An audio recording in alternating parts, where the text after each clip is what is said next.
I wasn't ready for that. All right, so today, Trinity Sunday, we have the Great Commission and the start of our questions series. So one of the questions that was submitted, I'm going to take it a little piece by piece. It was kind of like a three question one. So the first question, can you explain the Trinity? This one's going to be pretty short, and the answer is no. But I can talk about it. I can talk about it. We're going to do that. So can I explain the Trinity? Not really. No, it's something that my brain doesn't really get and understand. And we're going to talk about why. But that's just a short answer. The no is I can't explain it. But we can talk about it. Okay, they had more questions other than that one. So sometimes I feel like we're talking about three distinct beings. You know, we have the Father and the Son and the Spirit, or the Creator, Redeemer, and the Spirit. Sometimes I feel like we're talking about three distinct beings, and it does feel that way, doesn't it? Like we're singing a song to Jesus right now, but then there's the Spirit mentioned, and what about the Father? And it seems like three distinct beings, but that actually is not what the Trinity is. There are some people that do believe that's what the Trinity is, and they're called tritheists. But that's not necessarily the understanding of the Trinity. Tritheism says there are three separate gods. There's the Father, there's the Son, there's the Spirit. And then they get in arguments about who's in charge, basically, and who reports to who, and who's all that kind of stuff. And there's other religions that think the Trinity is that, and therefore reject the concept of the Trinity. Muslims are one of those religions. They are very strictly monotheists. That means that they will just think that there is one God, and they believe it's the God of Abraham, and then Muhammad is the prophet of that God. But they believe that the Christian understanding of the Trinity are three separate gods, and which is easy to make that mistake because we're talking about Father, Son, and Spirit, and they say, well, we can't do that because we're Muslims and we're monotheistic. But the Trinity was the solution to the problem of early Christians that were saying, how are we allowed to worship Jesus? We're supposed to be monotheistic. We come out of Judaism. They're monotheistic. But then we have this thing called the Spirit. We have Jesus. We have Father. How do we do this? So a lot of the conversations around that were trying to help aim their worship properly. Are we allowed to do this or not? Mormons and Jehovah's Witnesses and Oneness Pentecostals would be examples of Christians who don't believe in the understanding of the Trinity. They would say they're a follower of Jesus, but they don't embrace the Orthodox understanding of the Trinity. So a lot of Christian denominations would then say they're not truly Orthodox Christians for those reasons, because they reject the Trinity altogether. So there's that. And then other times it feels like three different phases of one being, right? Like that would be called modalism, where God takes on a different mode depending on whatever the situation calls for. Right? Like, right now I need to be the Spirit, and I'll show up as the Spirit and indwell the people, and the thing will happen. And then I'll show up as the Father, and then, and it's like God is switching over to the modes. That was something that the early church was like, no, we can't go down those roads because we're talking, there's, you know, Jesus is like pre-existent and pre-eternal and all that kind of stuff. So he can't just not exist while God is being the Father somewhere else. So that was something that they said, it's not really like that. And the hard part is you can really say what the Trinity isn't better than you can say what it is. Because it's just one of those great mysteries that don't really fit inside of the rational mind very easily. Because it's just a broad concept that's very mysterious. So, to talk about the Trinity, we can do that. To explain the Trinity, I don't think we can get there. Because I don't know how it works, but I believe it to be true, and here's why. This whole sermon is the here's why, basically. Here's why I think that the Trinity can be something that is true, even though I can't explain it with my rational mind. Because God is a relationship of love. God is love, right? That's strictly in the Bible. God is love. And so in order for God to be love before anything was, there has to be some kind of a loving community and relationship that God is in nature. And how that works and all that, you get really into the weeds fast. But we'll talk about first why it doesn't fit in the rational mind. And We don't really talk about Bruno much, do we? You remember that cartoon back in the day? We don't talk about Bruno. No, no, no. There he is. There's Bruno. We don't talk about Bruno. But we're not talking about this Bruno. We're talking about this Bruno. Giordano Bruno. He is a monk in the 1600s. And spoiler alert, the church burned him at the stake. He was a heretic. He was taken outside the city and he was a heretic. Do you know why he was a heretic? Because he took Copernicus's ideas to their logical end. Now, Copernicus, here, let me take away the flames. This is brutal to see it. Sorry. Copernicus basically looked at the stars and did some math, and he's like, you know what? I don't think the earth is at the center of the universe. And he was like, that was very radical in his time, day and age. But the church believed, according to some scriptures in the Bible, that no, the earth is the center of the universe and everything revolves around it. So it was a earth-centric theology that they had. Copernicus was like, well, according to math, that doesn't work. And so they didn't like it. Well, Giordano Bruno was one of those monks that was looking at it and saying, he's got a point. Like, maybe we should look at this. And this is what he thought. In the 1600s, this is what he thought. He says, what if the sun is actually a star? And we're going around the star. And all the stars in the sky are other suns too. And there's planets around those stars. And who knows, maybe there's people on those planets around those stars. And the whole universe is infinite. That was Giordano Bruno's assessment of the situation. I mean, not bad for a 1600s monk, right? I think he kind of nailed that one. But the church did not like that one. He also rejected the Trinity and the deity of Christ because he said it complicated monotheism, which that's also a true statement. Like the Trinity complicates monotheism because it does. But that's not too bad. Like modern science has explained a lot of things, right? Rain is not the blessing of the gods that has come to water our crops for us because we've been good. That's what they used to think. Now we understand that rain is just the buildup of condensation in the sky until it gets too heavy to stay there and then it falls down. It's just falling condensation. We understand that now. It might sound like we lost something though, right? Like all the magic has been explained by science and now we've lost stuff, right? Like a kid who doesn't believe in the tooth fairy anymore. It's like, oh yeah, and Santa Claus and all that. But the trade-off is that we don't really burn people at the stake anymore for finding out cool stuff in science. So there's that trade-off that I'm willing to make. Worth the trade, in my opinion. But the mindset of declaring folks heretical for lack of mental conformity is still alive and well. We just don't strap them to a stake and burn them there. But the understanding of the rational mind, the mind that can think about things logically, that's kind of new. Like it's just recently in the Enlightenment. Now, what the church did is science started explaining things that the Bible said could be explained. God made the earth in 6 days.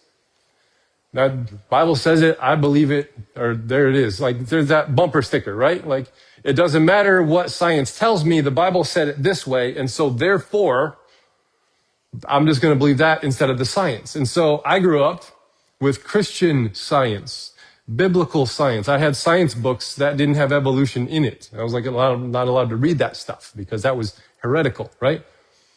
And science started to win that rational mind competition between science and religion. And it was explaining away a lot of the magic that a lot of the religious beliefs held, which also gave them authority in the whole world to declare who's in and who's out, who's right and who's wrong, and all that kind of stuff. What's true and what's not, where the earth came from and where it didn't.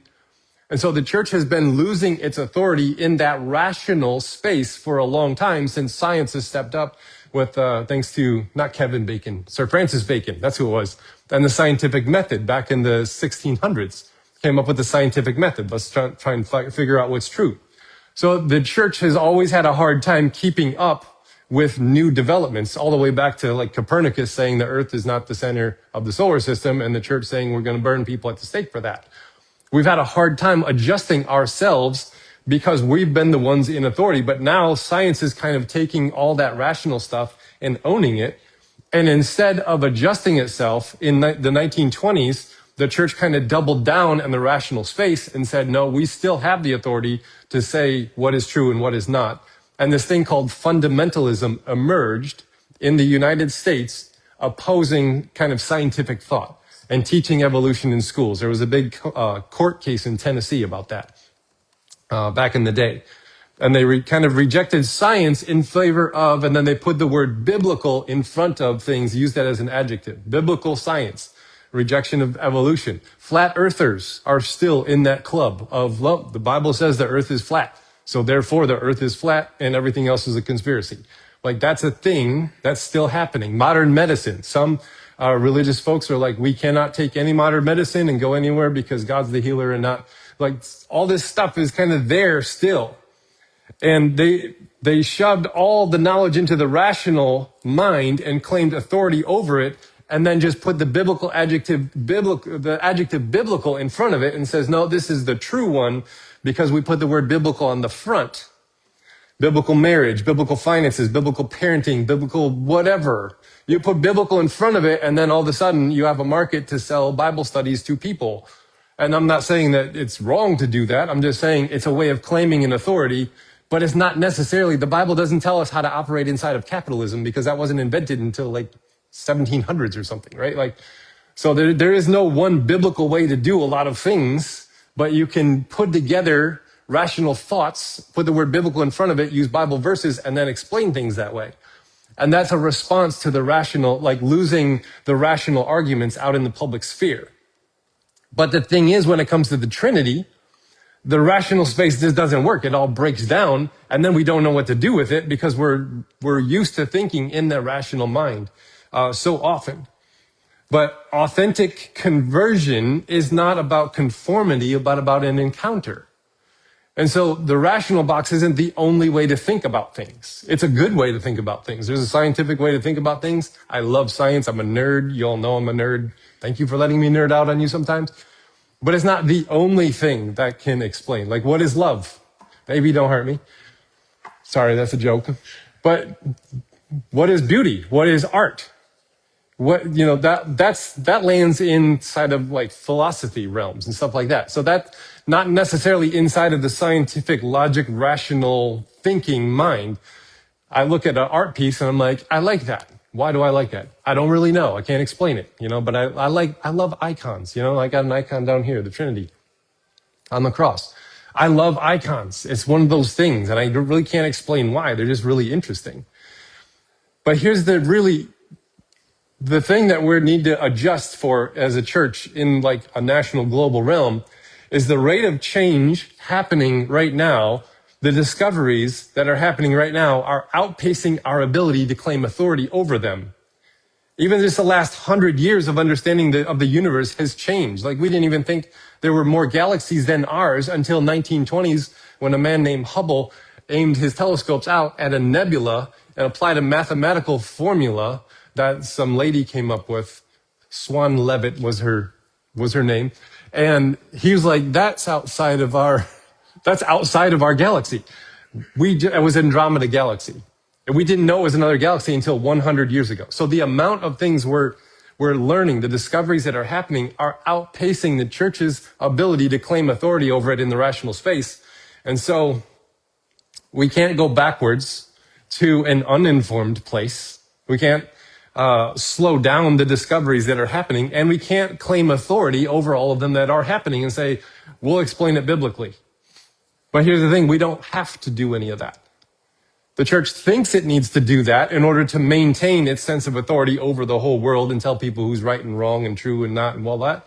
But we don't have to do that. In the passage today, Jesus actually tells the disciples to teach folks not correct doctrines, but teach them all that I have commanded you. And what did he command them in Matthew? That's specifically the Sermon on the Mount way of life. And so I think the church is going to need to not just be a religion of rational thinking, we need that still, but we also need to give people a practice, a way of living. a way of being in the world that is specifically Christian, and not just adopt this worldview and agree with it in your mind. Because you can agree with something in your mind, but it doesn't translate to action around you in a authentic way, because authentic conversion is not about conformity to mental ideas, but about an encounter with the holy, with the transcendent, with the divine.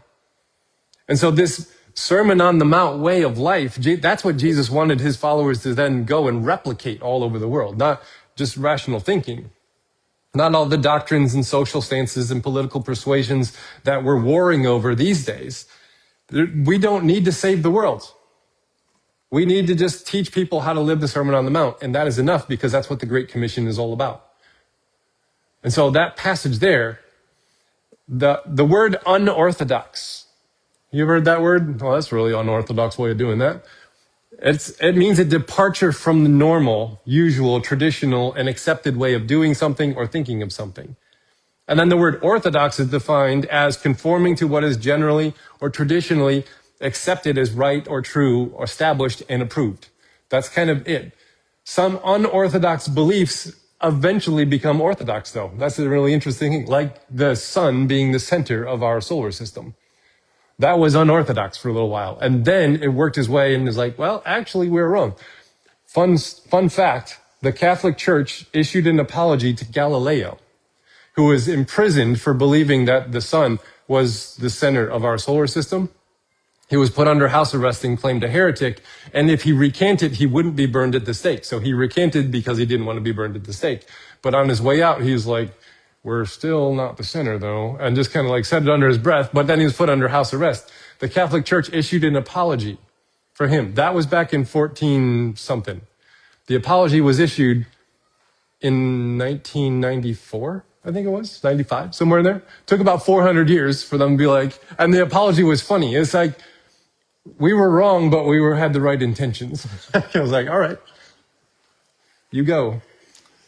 Some unorthodox beliefs eventually become mainstream, like the sun being the center of the universe, or microscopic organisms like bacteria and viruses can make you sick. Those were things that were outside.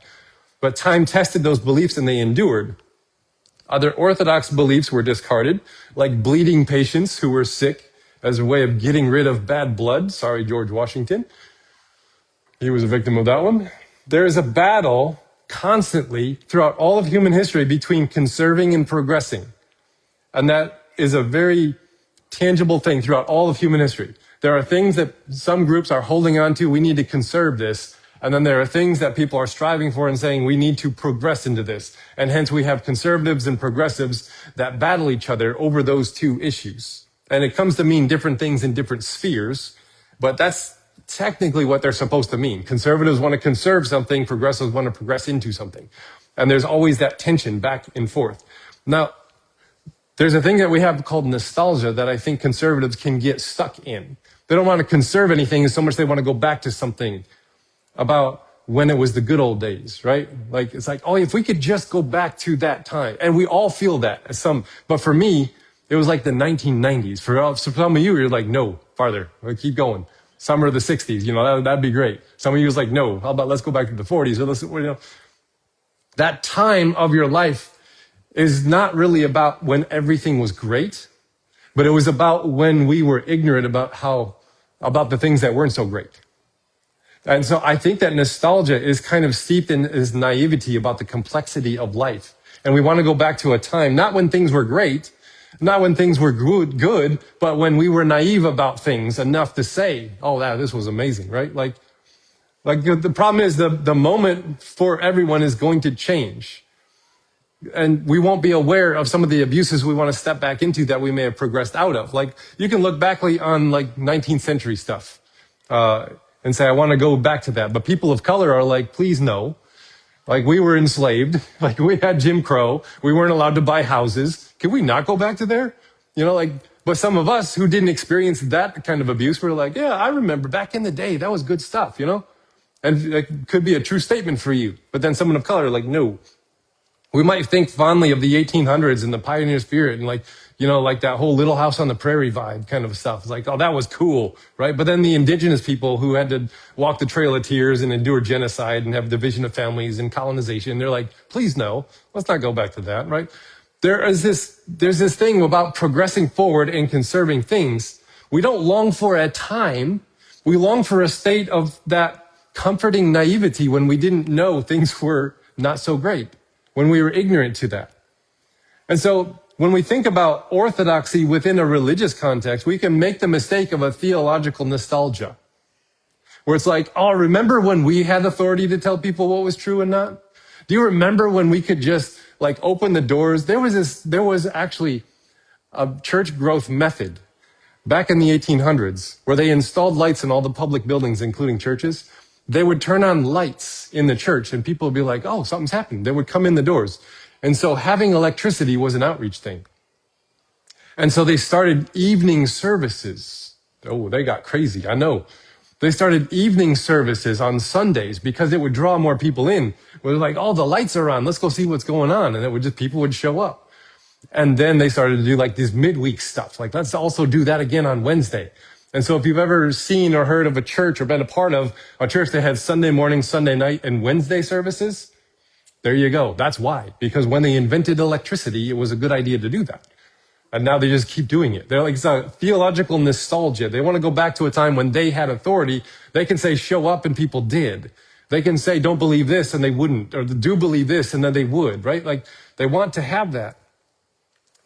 If we could just get back to the way things were, how far back? How about the book of Acts? That's when they really had it right. Okay, but they also sold everything and lived in a commune. Does everyone want to sell your house?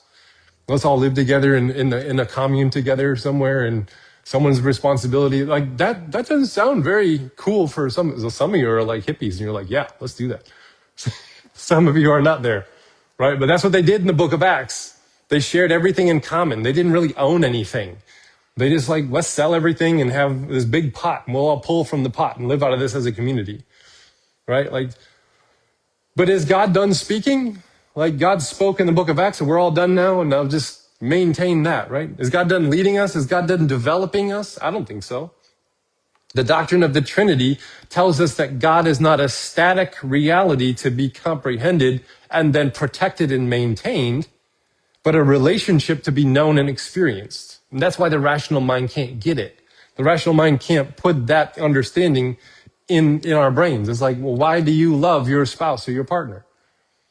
Well, I can list some things that I love about them, but I can't list why. There was like, I fell in love and it happened. It's like, that's just how it happened. I can't explain how that happens, but it just did. I was playing guitar in church one day and I looked out and there she was, and I was like, it's over. Get married. That's just how it happened. The theology of the Trinity is often communicated as one God in three persons, and we use this symbol of the triangle emphasizing the points and personalities, right? But much of the reality of the Trinity is contained in the space in between, not the mere definition of the points, right? The Trinity is the relationship that God is, a flow of self-giving love and receiving love without reservation. And so the Trinity is not necessarily about, that's the Latin side, I just couldn't get rid of it, sorry about that. But the Father, Son, and the Spirit is not about defining the persons and the peoples so much as is like there's this flow of relationship between them. The Spirit sends glory to Christ, who sends wisdom back to the Spirit. There's a full giving and receiving that's happening between the persons of the Trinity. The Trinity gives all to one another, receives all from one another. There's a flow of love that is not hindered by any kind of selfishness, which receives without giving, or false humility, which gives without receiving. You ever get caught up in one of those? The Trinity is not that. The Trinity is this relationship that God is, that is full of this loving flow. So if you get caught up in a loving flow, you're experiencing God in a sense. Now, this is my graphic design skills for you right here. I designed that puppy right there. I'm very proud of that. You like it? You do like it. That's cool. I know. We're going to put that as a logo for something. Now, where are we in the divine Trinity? How does salvation fit in this like Trinitarian understanding? There's a Christocentric understanding of salvation where Jesus paid for your sins. You confess and then like now you're going to heaven, but it doesn't take into effect the whole Trinity. So this Trinitarian understanding of salvation, like we are caught up in the divine outpouring of God's love. Because Paul says we are the body of Christ, and who is the head of the church. We are the body of Christ. Christ is the head. Like the church is the body of Christ. I take that kind of literally. And then we're filled with the Spirit of God, set in right relationship to the Father. So you are the body of the second person of the Trinity, filled with the third person of the Trinity, set in right relationship to the first person of the Trinity. So this Trinitarian understanding of salvation is way bigger than you don't go to hell. Cool. Just try not to mess that up. Like it's so much bigger than that. You're caught up in this divine, loving life that God is. The Trinity engulfs us in this relational flow of God's love. And it's not necessarily about right definitions of who each one is, but right relations and properly ordered loves. Because the word orthodox, it doesn't mean right thinking. Did you know that? It doesn't mean right thinking. It means something else. Have you ever been to an orthodontist or an orthopedic surgeon? That has the same prefix on there. Is it a prefix? Any teachers in here want to correct me? Is that good? The suffix would be the end, right? Oh, Ellie just said yes, right? We're good. It's a prefix. It's been a while since I've been in second grade. Ortho is the prefix there. And they specialize in making things straight, right? You get braces on your teeth. They make your teeth straight. Or they'll put a cast on your arm and make your bones straight again. So we need them because when things are not aligned properly, it causes some serious problems. Like an unset bone out of alignment can cause some serious pain, if you've ever experienced that, right? So that whole thing, that ortho is the beginning of orthodontists, orthopedic surgeons, all that kind of stuff. Ortho is the Greek word that means to make straight. Straight teeth, straight bones, orthodoxy. Ortho was a straight what then? What are we talking about? We can break it into two. We already know what ortho means, straight, aligned properly. And doxa, which is the Greek word for worship, not thinking. It could have been, ortho and then the Greek word for mind or thinking or logic or something. But no, he didn't choose that logic. He chose instead orthodoxy, which means properly ordered, aligned worship or love. Because what we do in worship is what we give our love towards. This makes sense because the Trinity is a perfect relationship of love. So to be aligned with this God, we must be aligned with the nature of this God. And the nature of that God is this divine, loving relationship that is. If you want a really good book on the Trinity that's not steeped in medieval language, Richard Rohr wrote this one with Mike Morrell, The Divine Dance. It's a really good one. But if our loves are misplaced, it causes pain just like a bone that's misplaced or out of alignment. If I love pizza more than my health, which sometimes I do, it creates a practice of eating pizza in excess at the expense of my health that causes my body to break down and not function properly, right? Ice cream's the same way. Sweets are the same way. What else is there? Oh yeah, anything sweet. After dinner, I aim for sweetness. It's hard. I love the sweets, but when it's not properly aligned, then all of a sudden I get that food coma. It's like, oh, I did it wrong. A misaligned love causes pain. The writers of the creeds and confessions wanted to align not their thinking, but their worship. That is the inner awe of their hearts. So they sought to put words to the great mystery of God, not to create containers to hold facts in, but to create conduits that aim our affections. Not containers to hold doctrinal facts, but conduits that aim our love. That's a big difference. It's also fair to say that there was an attempt to make uniform a lot of different facets of Christianity, and some good stuff got weeded out in the writing of the creeds, like women in leadership and ministry roles, was kind of set to the side for a very long time. I'm just going to say a big oops on that one. But here in the Divine Dance, Richard Rohr and Mike Morrell says this: we must maintain a fundamental humility before the great mystery that God is. If we do not, religion always worships itself and its formulations and never God. And boy, have I been a part of some churches that got that backwards. Like we're not worshiping God, we're worshiping our doctrines. We're not worshiping God, we're worshiping our ideas. We're worshiping our show that we can put on. How great of a show can we put on? And all of those things have a place, but when they're not properly ordered in love, it makes things not work right.